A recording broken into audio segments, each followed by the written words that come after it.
Hello everyone, welcome back to my channel. আমি পিঙ্কি। আমার channel Pinki and নেদারল্যান্ডসে সবাইকে ওয়েলকাম জানাচ্ছি। এখন সন্ধ্যে 7টার মতো বাজে, আর এই সময়টাতেই আমরা সবাই ফ্রি থাকি। তাই ভাবলাম সবাই মিলে একটু সুপার মার্কেট থেকে বাজার করে আসি।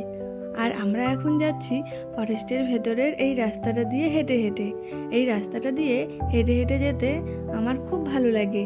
দেখুন কি সুন্দর, রাস্তার মধ্যে ফুল ছিটিয়ে পড়ে আছে, দেখে মনে হচ্ছে যেন স্নো পড়ে আছে।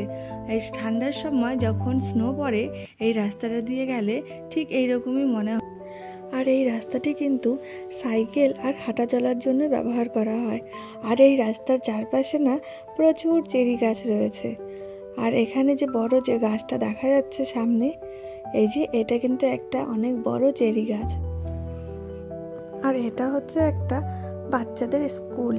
আর স্কুলের পাশেই রয়েছে একটা বড় সুপার মার্কেট। এই সুপার মার্কেটটার নাম হচ্ছে অ্যালবার্টাইন। আর আমরা এখান থেকে বাজার করি সব সময়। আর সুপার মার্কেটে ঢোকার আগেই আমার যেটা সবচেয়ে বেশি চোখে পড়ে সেটা হচ্ছে যে এখানে রাখা ফুল গাছগুলো। আমি সুপার মার্কেটে এলেই প্রথমেই এই ফুল গাছগুলোর চারপাশে ঘুরে দেখি যে কি কি ফুল রয়েছে। যাই হোক, এখন না, আর যাওয়ার সময় কিছু ফুল গাছ কিনে নেব। এখন ভেতরে ঢুকে দেখি কি কি ফ্রুটস পাওয়া যাচ্ছে। তো ভেতরে ঢুকেই প্রথমেই যেটা চোখে পড়লো সেটা হচ্ছে যে এখানে কিছু সবজি রয়েছে। এগুলো হচ্ছে ডাচেদের লোকাল সবজি। আর এই দিকে যে চেরিগুলো রয়েছে, এই চেরিগুলো কিন্তু এবছরের প্রথম এসেছে। তো এই এক বাক্স চেরির দাম রয়েছে 3.99 আর এদিকটায় পাওয়া যাচ্ছে হচ্ছে কাঁচা লঙ্কা। একটা লঙ্কার দাম হচ্ছে 55 সেন্টস, যেটা কিন্তু আমাদের দেশে 50 টাকার সমান। আর এদিকে কলা কিন্তু ওজন হিসেবে বিক্রি করা হয়। আমাদের এখানে যেমন ডজন হয়, এবার থেকে আমরা কিছু অরেঞ্জ নিয়ে নিলাম। আর এগুলো কিন্তু এখানে সারা বছরই পাওয়া যায়। আর এখানে ফল বায়ো আর অর্গানিক দু রকমই পাওয়া যায়। আর এপাশে যে জুসার মেশিনটা রয়েছে, এখান থেকে কিন্তু ফ্রেশ জুস বের করে নেওয়া যেতে পারে। পাশে বোতল রয়েছে। আবার যাদের টাইম নেই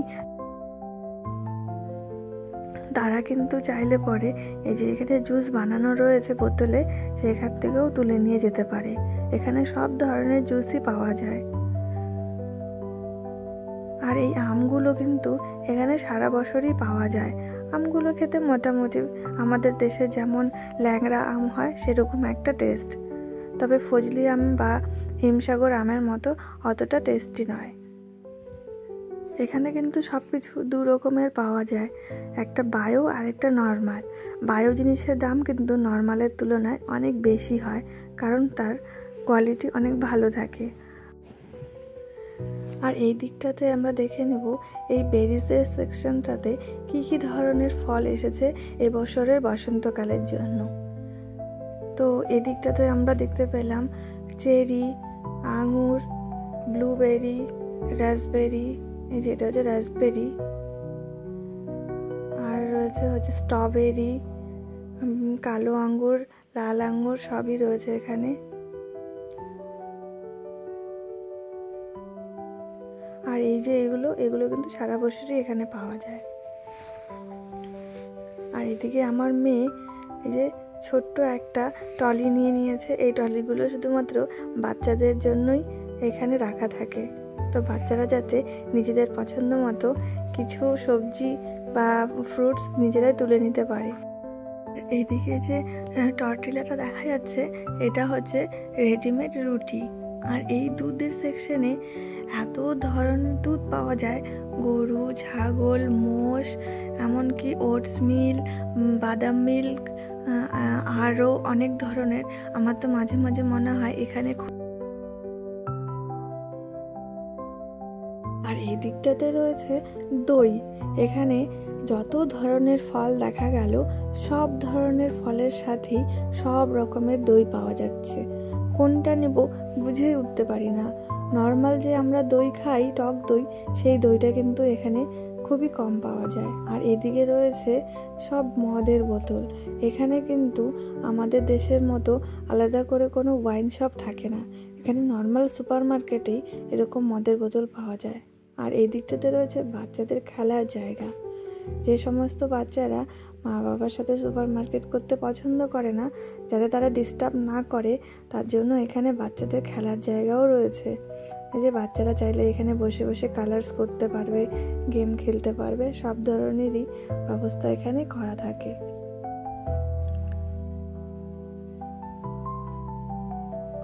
আমার মেয়েও বসে বসে এখানে খেলা করছে। আর এদিকে রয়েছে ডিম। আচ্ছা, আমাদের দেশে ডিমের দাম কত করে? এই যে এখানে কিন্তু 10টা ডিমের দাম রয়েছে, যেমন 4 টাকা 99 সেন্ট। আবার কম দামও রয়েছে, যেমন 10টা ডিমের দাম রয়েছে 3 টাকা 79 সেন্ট।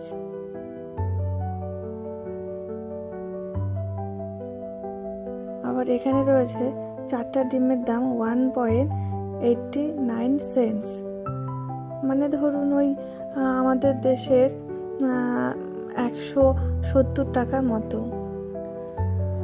আর এই দিকটাতে রয়েছে প্রচুর বিয়ার আর ওয়াইন। আমরা যেমন জলকে জীবন বলি, ওরা কিন্তু তার বিপরীত। এখানকার লোকেরা কিন্তু দিনের বেলায় একটা স্যান্ডউইচ বা বার্গারের সাথে একটা বিয়ার খেয়ে নিল, ব্যাস হয়ে গেল ওদের। আর আমরা সারাদিনে এত জল খেয়েও সেটা পূরণ করতে পারি না। এরা কিন্তু সারাদিনে ওই কত বোতল যে বিয়ার খায় সেটা কিন্তু বলে বোঝাতে পারবো না। এই যে এখানে দেখা যাচ্ছে না যে এক কার্টুন, এরা কিন্তু এরকম কার্টুন ধরে বিয়ার নিয়ে যায় বাড়িতে ফ্যামিলি সবার জন্য। আর এই যে এদিকে যে দেখা যাচ্ছে নিউট্রিশন, এটা হচ্ছে বাচ্চাদের দুধ। আমাদের দেশে যেমন দুধের অনেক প্রোডাক্ট পাওয়া যায়, অনেক ধরনের কোম্পানি রয়েছে দুধের, এখানে কিন্তু একটাই দুধের কোম্পানি পাওয়া যায়। আর এইদিকে যে প্যাকেটগুলো দেখা যাচ্ছে, এগুলো হচ্ছে রেডি টু কুক পিৎজা। মানে এগুলোকে নিয়ে শুধুমাত্র 10 মিনিটের জন্য ওভেনে দিলেই রেডি হয়ে যায় পিৎজা। আলাদা করে দোকান থেকে অর্ডার করে কিনে আনতেও হয় না, বা দোকানে গিয়ে খেতে হয় না। এখানে সবাই এরকমভাবে পিৎজা খায়। এবার আমাদের সব শপিং করা কমপ্লিট হয়ে গেছে। আর এখানে কিন্তু নিজেই বিলটা করে দিতে হয়। এই যে প্রতিটা প্রোডাক্টের গায়ে কিন্তু এরকম বারকোড লাগানো থাকে, আর এগুলো স্ক্যানিং করলেই বিল রেডি হয়ে যায়। তো আমিও আমাদের বিলটা করে নিচ্ছি।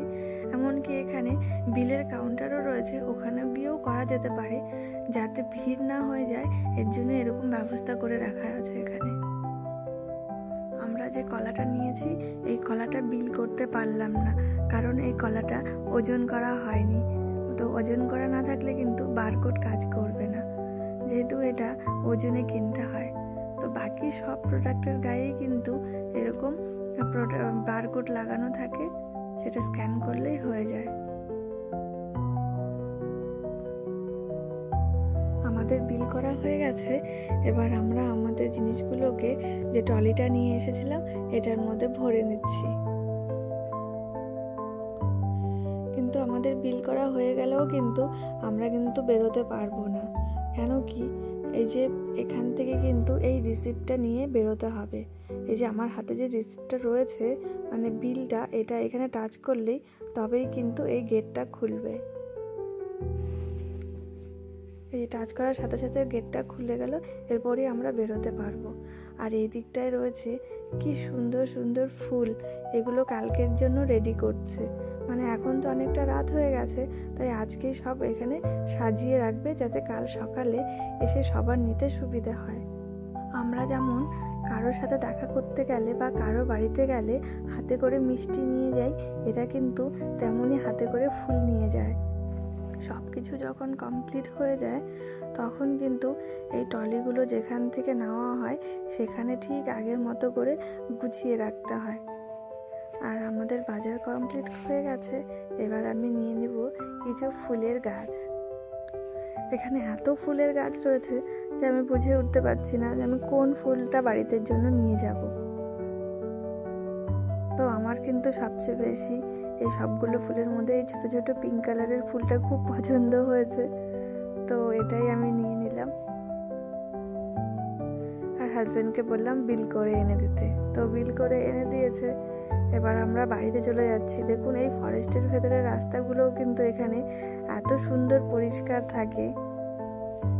তো আমরা এখন যেই রাস্তাটা দিয়ে এসেছিলাম সেই রাস্তাটা দিয়েই আবার হেঁটে হেঁটে বাড়ি চলে যাচ্ছি।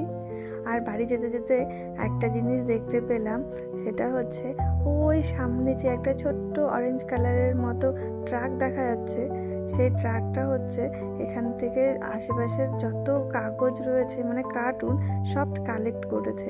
মানে আজকে শুক্রবার, এখানে প্রতি শুক্রবার সারা সপ্তাহের যে প্যাকেটগুলো জমা থাকে কাগজের, যেমন ওই পিৎজা কিংবা কোনো কর্নফ্লেক্সের যে কাগজগুলো হয় মানে কার্টুনগুলো, কিংবা কোনো অনলাইনে অর্ডার করলে যে সমস্ত কার্টুনগুলোতে করে প্যাকিংগুলো বাড়িতে আসে, সেগুলো কিন্তু এখানে সেখানে ফেলা যায় না। সেগুলো শুক্রবারে করে বাড়ির সামনে এনে জমা দিতে হয়, আর এই ট্রাকগুলো এসে সেগুলো সব তুলে নিয়ে যায়। আর বাড়িতে এসে আমি এই গাছটা এই রান্নাঘরে জানালার সামনে রেখে দিলাম। আমি এখানেই আমার এই ব্লগটা শেষ করছি। সবাই ভালো থাকবে।